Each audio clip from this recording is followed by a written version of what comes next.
আসলে আর্থ্রাইটিস সরাসরি কোনো রোগ নয়, এটা হচ্ছে বিভিন্ন ধরনের রোগের সিমটম। আর্থ্রাইটিস বলতে যে শুধু জয়েন্টেই সমস্যা সেরকম না।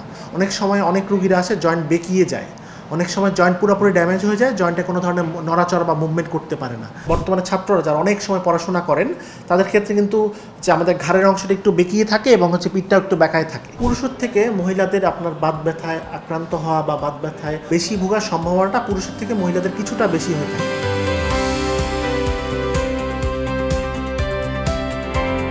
আর্থ্রাইটিস সরাসরি কোনো রোগ নয়, এটা হচ্ছে বিভিন্ন ধরনের রোগের সিমটম বা লক্ষণ হিসাবে একটা লক্ষণ হচ্ছে আর্থ্রাইটিস।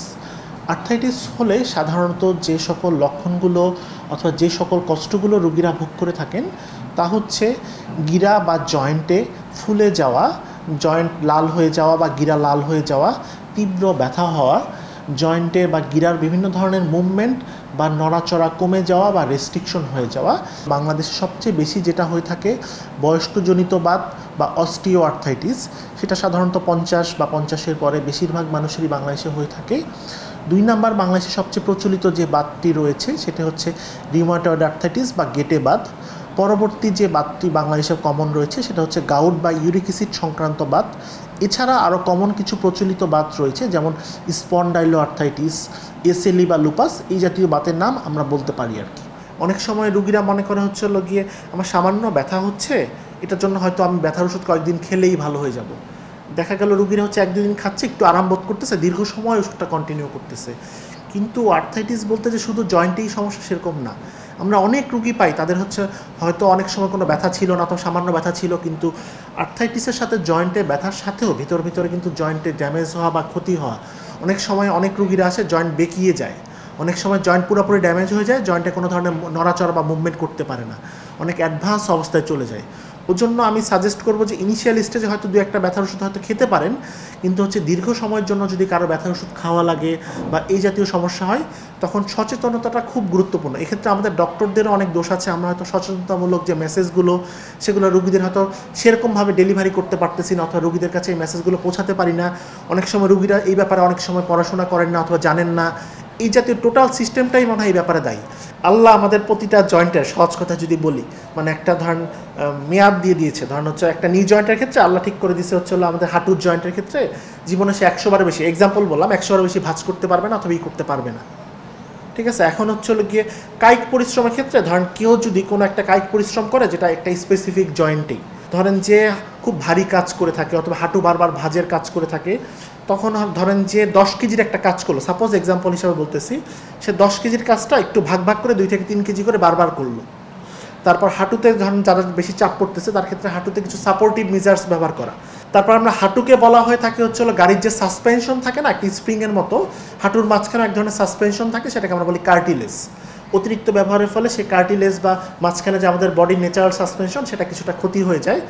সেক্ষেত্রে সাসপেনশনটা যাতে কম ক্ষতি হয় সেজন্য খুব ভালো জুতা ব্যবহার করা, সেটা খুব গুরুত্বপূর্ণ। আল্লাহ মহিলাদের এমনভাবে তৈরি করছে তাদের হরমোনগত কিছু চেঞ্জ থাকে, সেজন্য পুরুষের থেকে মহিলাদের আপনার বাত ব্যথায় আক্রান্ত হওয়া বা বাত ব্যথায় মানে একটু বেশি ভোগার সম্ভাবনাটা পুরুষের থেকে মহিলাদের কিছুটা বেশি হয়ে থাকে। সেটা নর্মালি সাধারণত দেখা যায় বিশেষ করে মহিলাদের মাসিকের পরে এই জিনিসটা একটু তীব্র আকারে দেখা দেয়, এবং প্রেগনেন্সির সময়, প্রেগনেন্সির নর্মাল 1 বছর আগে পরে সেই সমস্যাগুলো একটু বেশি হয়ে থাকে। সেজন্য মূলত হরমোনগত কিছু পরিবর্তনটা দায়ী হয়ে থাকে। সেগুলো প্রিভেন্ট করার জন্য আসলে কিছু আর্থসামাজিক কন্ডিশনটাও খুব গুরুত্বপূর্ণ আমি বলবো। মানে সমাজে বা আমাদের ফ্যামিলিতে একজন এখনও আমি বলবো ফ্যামিলিতে একজন মহিলার থেকে কিন্তু একজন পুরুষের গুরুত্বটা বেশি দেওয়া হয়ে থাকে। সেজন্য একটা সুষম খাবার, যেমন হচ্ছে সুষম খাবার বলতে আমরা নর্মালি বুঝি প্রোটিন সমৃদ্ধ খাবারগুলো, ডিম, মাংস, মাছ। দেখা গেল মা দেওয়ার সময় একটা ডিম দেখা গেল একটা মহিলাকে দেয় অর্ধেক, একটা পুরুষকে দেয় কিন্তু ফুল। এটা কিন্তু এখনও বাংলাদেশে অনেক জায়গায় এই কালচারটা প্রচলিত আছে। এই সুষম খাবারগুলো খুব গুরুত্বপূর্ণ। কম্পিউটার বা ডেস্কটপ যারা বেশি ইউজ করে তাদের ক্ষেত্রে, অথবা বর্তমানে ছাত্ররা যারা অনেক সময় পড়াশোনা করেন তাদের ক্ষেত্রে কিন্তু যে আমাদের ঘাড়ের অংশটা একটু বেঁকিয়ে থাকে এবং হচ্ছে পিঠটাও একটু বেঁকায় থাকে। এই দীর্ঘ সময় যখন ওই জাতীয় কাজের সাথে যারা জড়িত থাকে তখন কিন্তু আমাদের পজিশনাল বা পোস্টুরাল কিছু রিলেটেড সমস্যা দেখা দেয়। সেটার জন্য বিশেষ করে যারা কম্পিউটার দীর্ঘ সময় ব্যবহার করেন তাদের ক্ষেত্রে আমরা বলি কোমরের জায়গায় একটু ব্যাক সাপোর্ট ইউজ করা, তারপর হচ্ছে হলো কারো যদি ডেস্কটপের পজিশন বা পড়ার পজিশনটা একটু নিচু হয়ে থাকে তখন সেটা একটু উঁচু করে আমাদের চোখের সাথে অ্যাডজাস্ট করা, যাতে দীর্ঘ সময় যাতে ঘাটটা ভাঁজ হয়ে না থাকে। আমি রোগীদের ক্ষেত্রে বলি মানে প্রথমে ডক্টর দেখিয়ে মানে পেশেন্টের আইডিয়াল যে কন্ডিশনটা সেটা আগে লেভেল করতে হবে। সেই জাতীয় লেভেল অনুযায়ী আমরাই আসলে সাজেস্ট করে থাকি কার ক্ষেত্রে প্রথমে ফিজিশিয়ান দেখানো গুরুত্বপূর্ণ, কার ক্ষেত্রে লাইফস্টাইল পরিবর্তনটা গুরুত্বপূর্ণ, কার ক্ষেত্রে খাবারের মাধ্যমে নিয়ন্ত্রণ করা যাবে, কার ক্ষেত্রে ওষুধ। কারো কারো ক্ষেত্রে শুধু খাবার দাবার পরিবর্তন, কিছু লাইফস্টাইল চেঞ্জের মাধ্যমে নিয়ন্ত্রণ করা যায়। কারো কারো ক্ষেত্রে হয়তো বা কিছু ওষুধ খাওয়াও লাগতে পারে দীর্ঘ সময়ের জন্য অথবা স্বল্প সময়ের জন্য। কারো কারো ক্ষেত্রে ফিজিশিয়ানের পরামর্শ নেওয়াটাও গুরুত্বপূর্ণ। সেটা আসলে পেশেন্টের কন্ডিশন, কী রোগে ভুগছেন অথবা কী ধরনের সমস্যা তার উপরে আসলে ডিপেন্ড করে থাকে আর কি।